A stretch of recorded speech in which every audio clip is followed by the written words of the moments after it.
Okay, so we got our car that sells for this, but there's a lease, right? The car can also be leased at $385 per month plus tax, and the term is 36 months. It's a down payment of $4,000. The guaranteed residual value is 65% of the sales price. Okay, so we're gonna figure out what is it that they're asking. Notice that there's no mileage here, no mileage cost, but be prepared for that. Okay. A, total payments would be 385 times. You can add taxes right away, and there are 36 payments happening. That amounts to $15,523.20. Okay, so you would get 1 mark for that. If you miss the taxes, take off half. Right? B, the total paid by the end of the lease. So it's basically total lease, right? You would take your down payment and add this to it.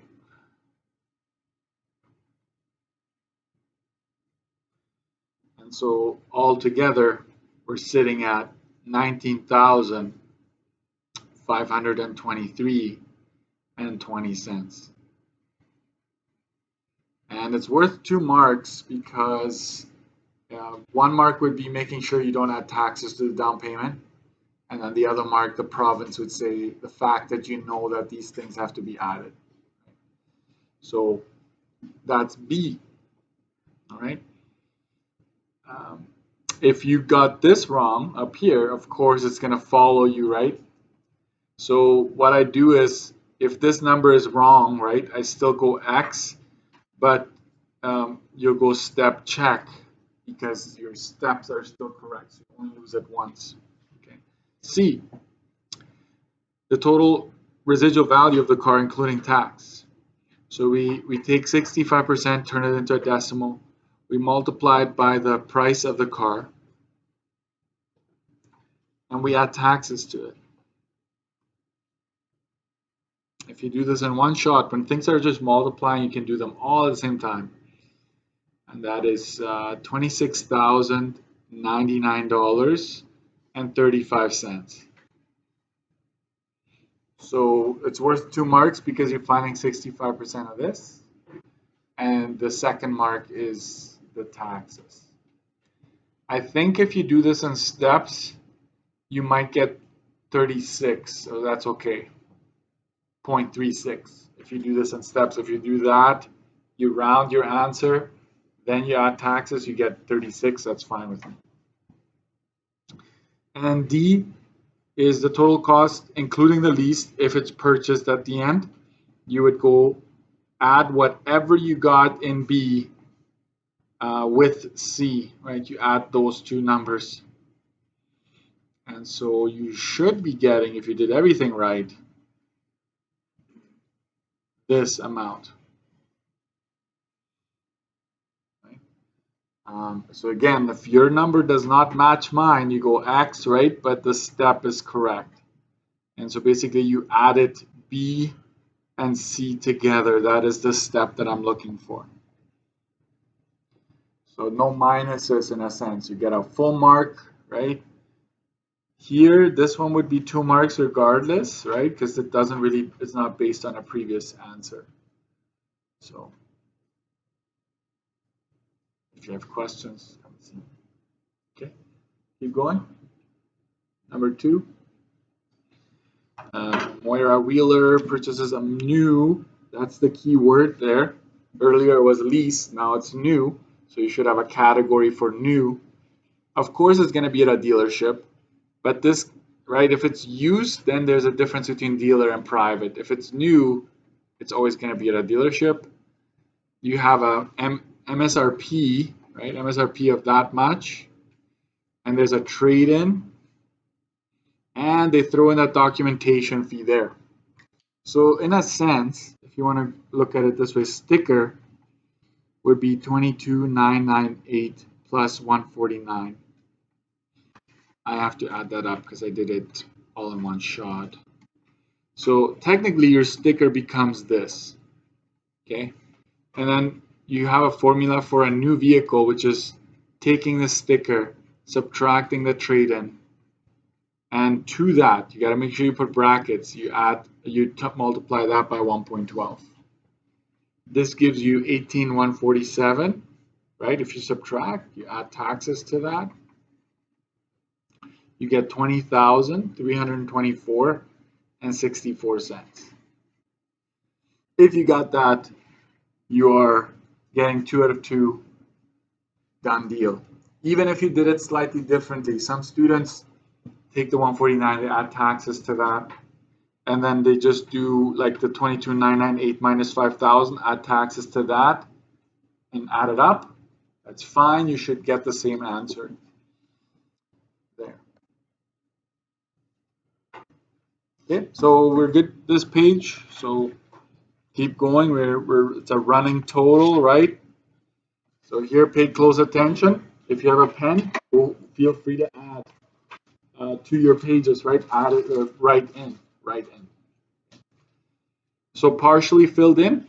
We always know that the interest, right, and the principal, when you add these two up, you always get the payment.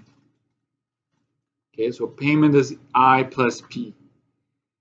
That's underlying. This whole table is always that.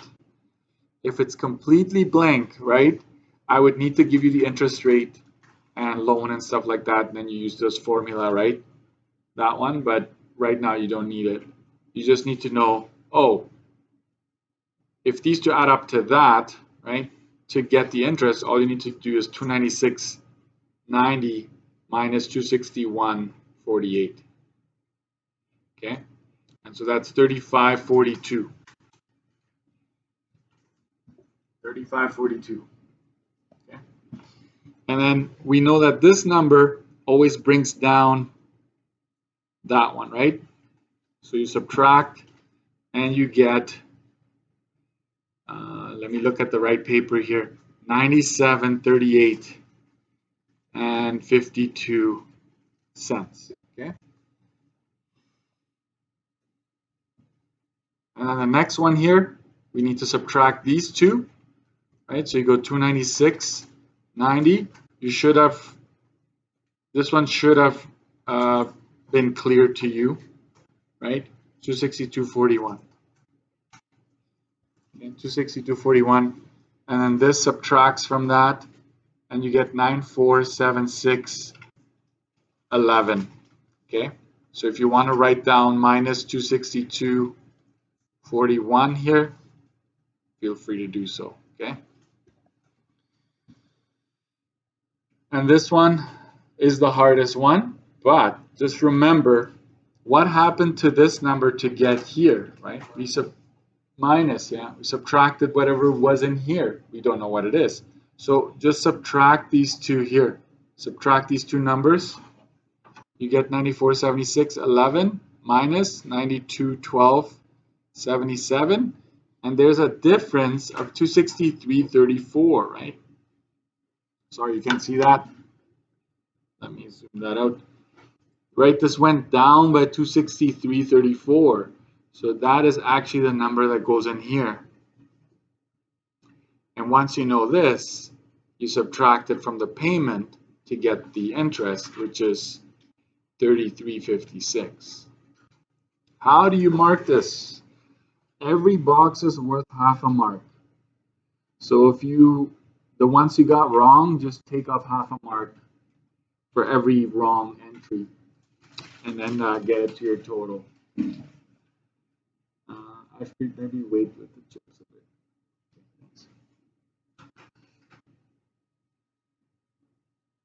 We're good? Let's keep going.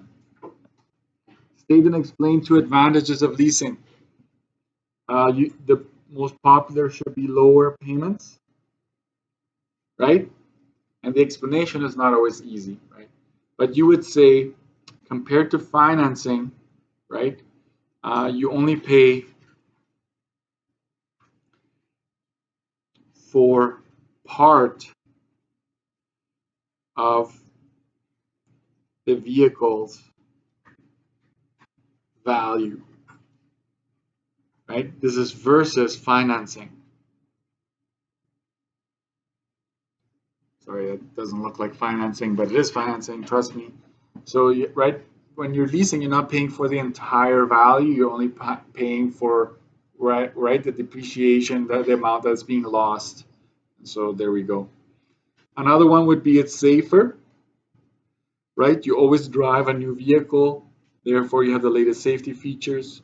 You could put down lower maintenance costs, and then the idea would be the same. Since it's a new vehicle, your car is under warranty, so you won't have to pay as much for maintenance. Okay. What's that? Warranty, yeah. The car is under warranty because it's new. So as long as the explanation is saying something, explaining why it is. If you just say the payments are lower than financing, you got to explain why that is. Okay. So you get half a mark for the correct state, like point that you're making, half a mark for the explanation. Same here, safer, make sure the explanation matches that. Lower maintenance costs. You always drive a new vehicle, right? Always a new vehicle would be the statement. Why? Because if you keep on leasing, you return the old one, you get a new one, right? So that's so just watch for if it says advantages or disadvantages. So there we go. And if you're not sure, I will check it for you. Next, Amrit works part-time and attends university as well. Justify why she should buy a used car instead of a new one, right? So you want to make sure you justify the fact that she should be getting a used car. You can say this: lower depreciation costs, right? It will lose its value a lot slower than a brand new vehicle. You can say you can save taxes, but you have to say if purchased privately. You can say that it costs less to insure. Costs less to insure. Anybody else? You don't pay as much for, you can say you don't pay as much for options. You can say that you don't pay for freight or documentation fees. Stuff like that. You can say that too.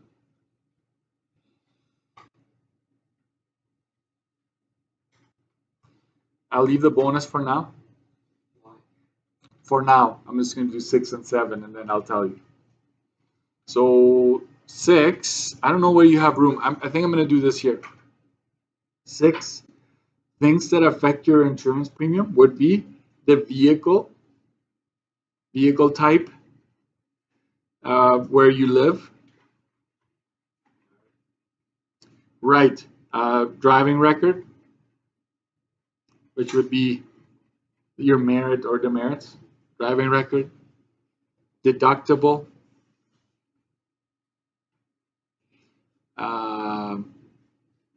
purpose, right, purpose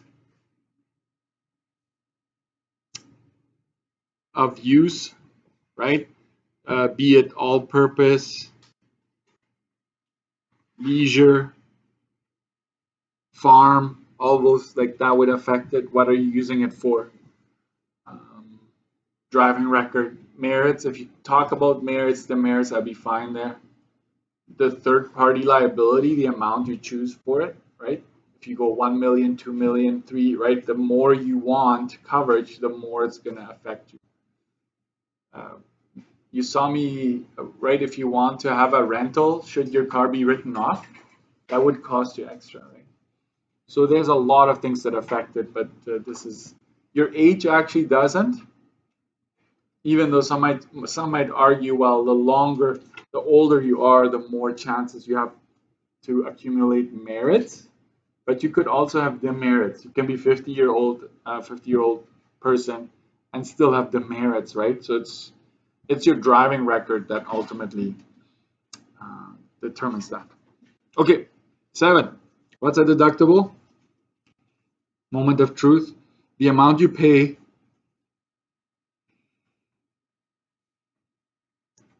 when making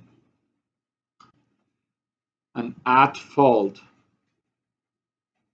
claim. If today you just say the amount you have to pay when you get into a car crash, it's okay today, right? I would be okay with that. It's the amount you're responsible for when you're making a claim. So if it's a $200 deductible and the damage is 10 grand, Autopack is basically saying you'll pay 200 bucks, we'll pay the 9,800. So you're responsible for a little bit of that claim. Somebody asked me about hit and run. Somebody hits you and they take off and you have nothing. You have to pay the deductible. I know it's unfair. If they find them, if you got a snapshot of a license plate or you have a dash cam or something, if they find that person, then they get it from that person and they reimburse you your deductible. So that's how it works. Okay. They stole my trailer last summer right off of my driveway, and I had to pay the deductible. So basically they do you make a claim, they're like, oh, your trailer is worth $1,500. They give me $1,300 and I had to pay $200, right? Whatever. You're not really dishing it out, but they only give you $1,300, right? They take off the $200 and you just get the rest. Bonus. Ready for that? In a sense, it's 4.25%. Like if you get 4.25%, you get a bonus, a plus one, right? How in the world did I get that? I use this formula. I is loan rate divided by 100 divided by 12. That's right. So you can do it over 12 or divided by 12, however you want. If you go all the way up, you pick any row in particular. I will do the first one. The interest for the first month is $35.42. You plug that in here. $35.42. The loan was $10,000. The rate over 100. All of that divided by 12. Now watch. It's basically algebra, right? You multiply both sides by 12. That gets rid of this, right? That's why you're doing that. So 12 times 35.42. That's 425.04. And on the other side, you're left with 10,000 times rate over 100. Okay. Now you must multiply everything by 100, or you don't have to do it in that order, but I will. That cancels this. Okay. So that times 100 is just 425.04, and you're left with 10,000 R. Some of you might have done it slightly differently. That's okay. Divide it by 10,000. Cancels this here. So you're left with R only here. And so when you go, I went times 100, right? And then I go divided by 10,000. It's 4.25 right there.